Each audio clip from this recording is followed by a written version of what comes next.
आज हम देखिए कक्षा 9वीं विषय विज्ञान का आज का हमारा प्रश्न है कि दूरी और विस्थापन में अंतर लिखिए। तो देखिए एक तरफ दूरी लिखा है, दूसरी तरफ विस्थापन लिखा है। तो देखिए क्या है दूरी, तो वस्तु द्वारा तय किए गए रास्ते की लंबाई को दूरी कहते हैं।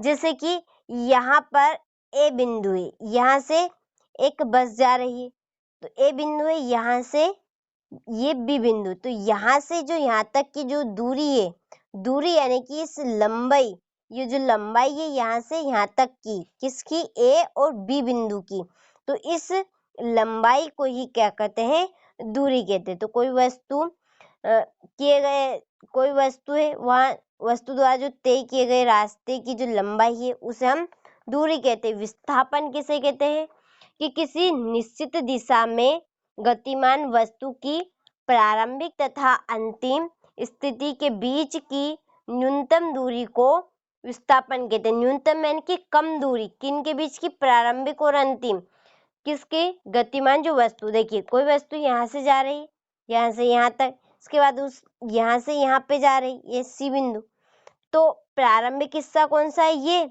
और अंतिम वाला हिस्सा कौन सा है, ये। तो प्रारंभिक हिस्से और अंतिम हिस्से के जो बीच की जो दूरी है, ये वाली, ये, इसे हम कहेंगे विस्थापन। इसे ही हम बोलेंगे विस्थापन। तो आपको समझ में आया होगा क्या है विस्थापन, कि किसी निश्चित दिशा में गतिमान वस्तु की प्रारंभिक तथा अंतिम स्थिति के बीच की न्यूनतम दूरी को विस्थापन कहते हैं।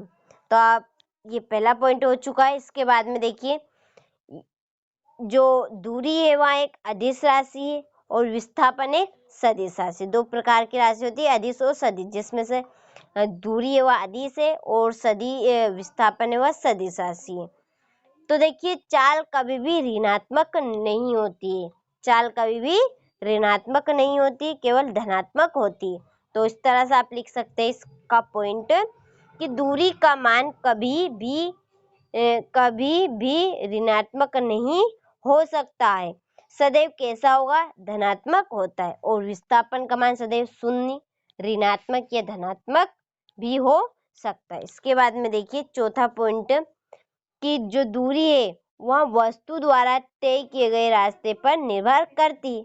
ये जो वस्तु ने जो ये तय किया गया रास्ता है उसका, कि इस रास्ते से ही जाना है, तो इसी रास्ते से ही दूरी जाएगी, वो वस्तु जाएगी। तो दूरी तय किए गए जो रास्ता है उस पर ही निर्भर करेगा, लेकिन जो विस्थापन है वह तय किए गए रास्ते पर निर्भर नहीं करेगी। जैसे कि ये यहाँ पे यह जो विस्थापन हुआ शॉर्टकट रास्ता ढूंढ, जैसे कि ये बहुत लंबा चौड़ा रास्ता यहाँ पर जाएगा, यहाँ से वहाँ, यहाँ से ये डायरेक्ट चला जाएगा।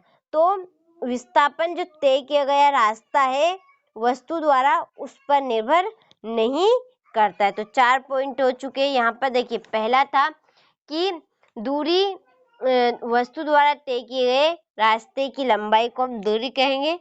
विस्थापन किसी निश्चित दिशा में गतिमान वस्तु की प्रारंभिक और अंतिम स्थिति के बीच की दूरी को हम विस्थापन कहेंगे। दूरी एक अदिश राशि, विस्थापन एक सदिश राशि। दूरी का मान कभी भी शून्य या ऋणात्मक नहीं हो सकता, सदैव धनात्मक होता है। और विस्थापन का मान सदैव शून्य, ऋणात्मक या धनात्मक भी हो सकता है। और जो दूरी है वह वस्तु द्वारा तय किए गए रास्ते पर निर्भर करती है और विस्थापन वस्तु द्वारा तय किए गए रास्ते पर निर्भर नहीं करता है। तो आपको प्रश्न अच्छे से समझ में आया होगा, तो आप अच्छे से स्क्रीनशॉट लीजिए और अपनी नोटबुक में इस प्रश्न को अच्छे से नोट कीजिए।